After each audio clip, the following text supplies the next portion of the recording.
Baik pemirsa, kita kembali di Damai Indonesiaku di segmen satu tadi. Ustaz Sormet memberikan muqaddimah tausiah betapa kita diingatkan untuk tidak berputus asa dari rahmat Allah. Lantas ketika kita sudah banyak berbuat dosa di masa-masa lalu, apakah ini bisa terampuni dengan ketaatan-ketaatan kita saat ini? Di segmen ini Ustaz Tile akan menyampaikan kepada kita semuanya. Selamat mengikuti, silakan Ustaz Tile.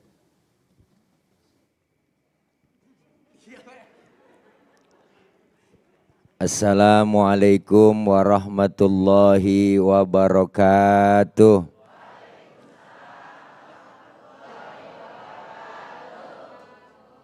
Bismillahi walhamdulillah.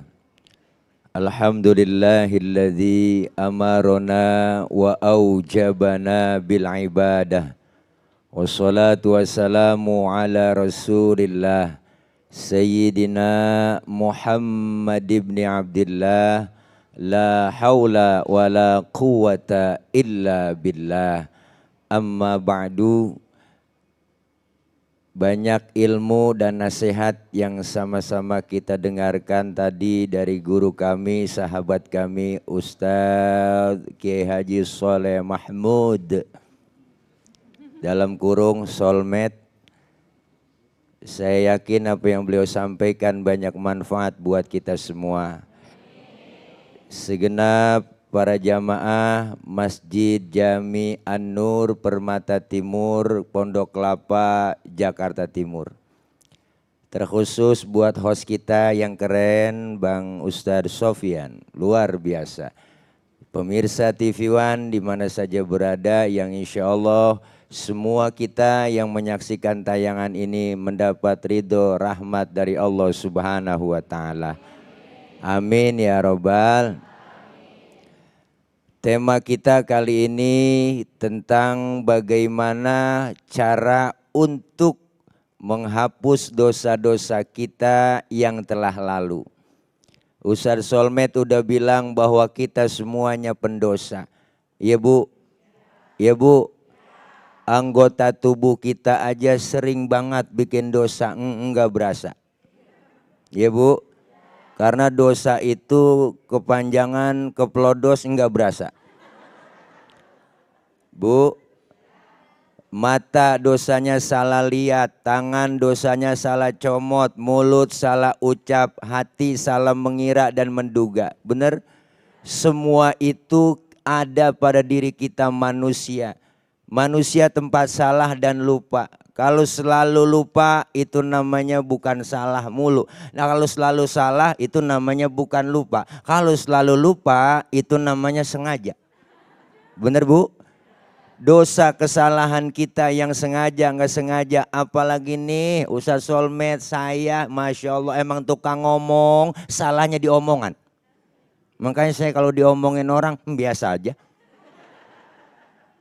Kenapa? Karena emang saya tukang ngomong. Wajar diomongin orang. Maka itu semua cara-cara kita dengan apa? Dengan memperbaiki diri dan ketaatan kepada Allah Subhanahu wa Ta'ala. Kita minajat kepada Allah, minta ampun bahwa Allah itu Tuhan, bukan Tuhan pendendam. Benar Bu? Kasih sayang Allah lebih luas, ampunan Allah lebih luas buat kita. Kita munajat bangun tengah malam tahajud sama Allah minta ampun karena dosa kesalahan kita. Kalau tengah malam bangun Bu kita SLJJ. Sambungan langsung jarak jauh tengah malam. Sujud di hadapan Allah. Orang pada tidur kita melek ngobrol dengan Allah komunikasi. Bangun tengah malam. Bangun tengah malam. Biasain tengah malam bangun. Ini bangun doang.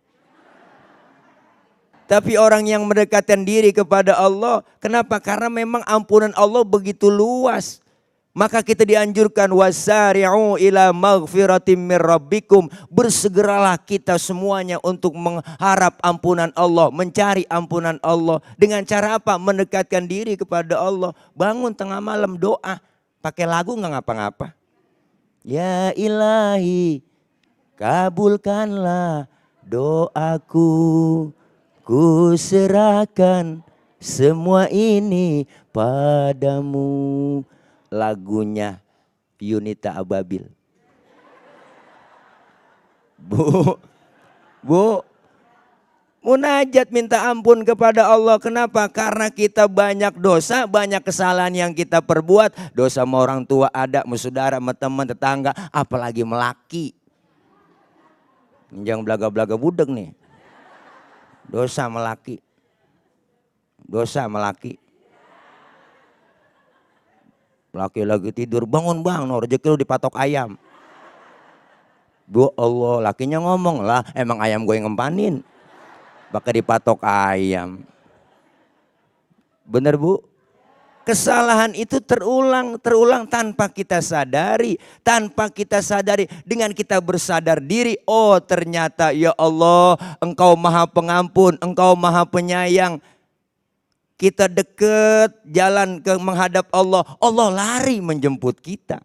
Bener Bu? Kita berharap di tengah malam munajat kepada Allah dengan cara banyak istighfar. Istighfar macam-macam Bu. Ini dosa-dosa yang kecil kudu istighfar nih. Ya umpama ngintip, nyolong sendal, dosa-dosa kecil. Ya, dengan istighfar, istighfar kepada Allah. Kenapa? Istighfar macam-macam. Ustadz saya nggak bisa. Istighfar apaan sih Pak Ustadz? Istighfar ya minta ampun. Ada bacanya banyak. Ada istighfar Nabi Adam. Rabbana zalamna anfusana wa illam taghfir lana wa tarhamna lanakunanna minal khasirin. Ustadz kepanjangan itu doa. Ada yang pendek, ada istighfar Nabi Yunus. La ilaha illa anta subhanaka inni kuntu minal.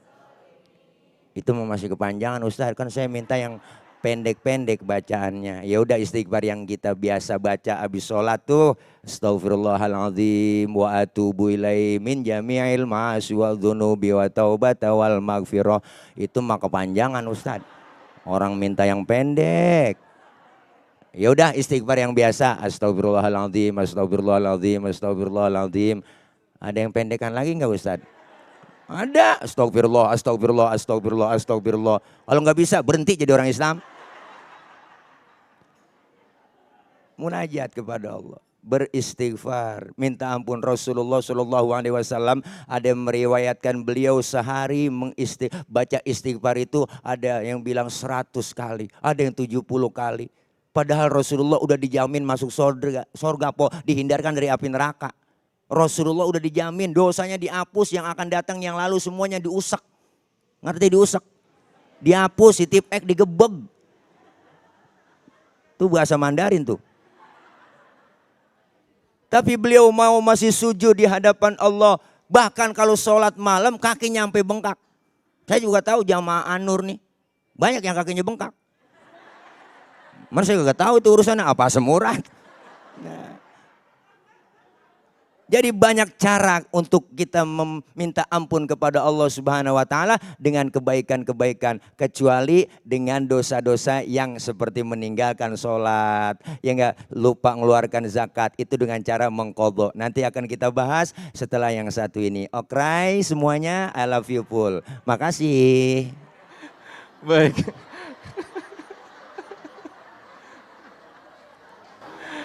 Ustadz Tile bercanda mulu dah. Baik pemirsa, Masya Allah luar biasa sekali mukadimah dari Ustadz Tile tadi telah memberikan jaminan bahwa sekaligus memberikan motivasi kepada kita semua bahwa Rasulullah SAW saja yang sudah maksum atau sudah dijamin masuk surga tidak henti-hentinya untuk selalu beristighfar. Itu artinya dengan istighfar, dengan ketaatan kita kepada Allah Subhanahu wa taala di saat ini, insya Allah akan menghapus dosa-dosa kita di masa lalu. Nah, di segmen berikut pemirsa kita akan buka sesi tanya jawab ataupun juga dialog yang insya Allah nanti akan dijawab oleh guru-guru kita. Namun sebelumnya saya undang satu penanya yang insya Allah nanti akan dijawab di segmen berikutnya. Ibu Mardia, boleh berdiri silakan Ibu. Boleh diturunkan maskernya supaya suaranya lebih jelas. Silakan disebutkan namanya sekali lagi. Assalamualaikum warahmatullahi wabarakatuh. Waalaikumsalam warahmatullahi wabarakatuh. Nama saya Mardia dari RT 001 RW 08 Curug Pondok Kelapa, Jakarta Timur. Saya ingin bertanya, kalau misalnya seseorang sering melakukan perbuatan maksiat, namun diiringi selalu dengan perbuatan kebaikan, lalu dia maksiat lagi, terus selalu diiringi lagi dengan kebaikan, apakah dosa-dosanya itu akan terhapuskan dengan perbuatan-perbuatan baiknya? Mungkin hanya itu yang saya tanyakan, mohon dijawab oleh ustadz-ustadz yang ada di depan.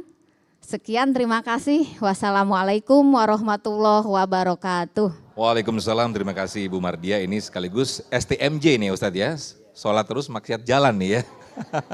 Baik, nanti insya Allah akan dijawab di segmen berikut, tetaplah di Damai Indonesiaku.